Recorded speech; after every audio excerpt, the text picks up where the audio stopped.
Tu utilisais le mode vocal de ChatGPT comme une option à part? Tout ça, c'est terminé. Depuis novembre 2025, OpenAI a transformé l'expérience. La voix s'intègre directement à la conversation. Rien à installer, aucun clic compliqué, tu prends la parole comme en messagerie, l'IA te répond par écrit, par carte ou même par image et tu peux enchaîner vocalement ou alors revenir au texte, tout ça sans perdre le fil. Avant, le mode vocal fonctionnait sur un écran séparé. Alors bye bye contexte, impossible de retrouver tes précédents échanges ou les images envoyées avec l'IA et tu devais switcher en permanence. Alors qu'aujourd'hui, tout est dans la même fenêtre. Tu parles, tu vois les réponses s'afficher en temps réel, le vocal et le texte fusionnent, l'expérience devient continue et naturelle et tu choisis le moment où tu veux basculer les modes selon tes besoins. Alors, qu'est-ce que ça change concrètement? Les échanges vocaux sont plus naturels et sans perte de contexte. ChatGPT affiche la transcription en direct, il peut ajouter images, cartes, météo et tout reste dans la discussion. Ou tu reviens à l'ancien mode dédié dans les paramètres si tu préfères un assistant audio classique.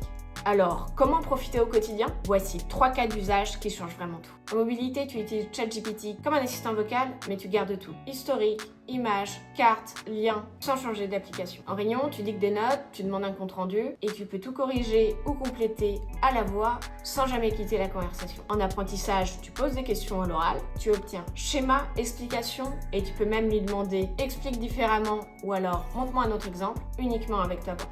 Et si tu aimes garder la main sur l'interface, tu peux décider réponse par texte, par voix ou une alternance. Tout se règle très facilement dans les paramètres. Alors, pourquoi cette nouveauté est clé? On peut dire qu'OpenAI veut effacer la frontière entre l'oral et l'écrit dans nos dialogues avec l'IA.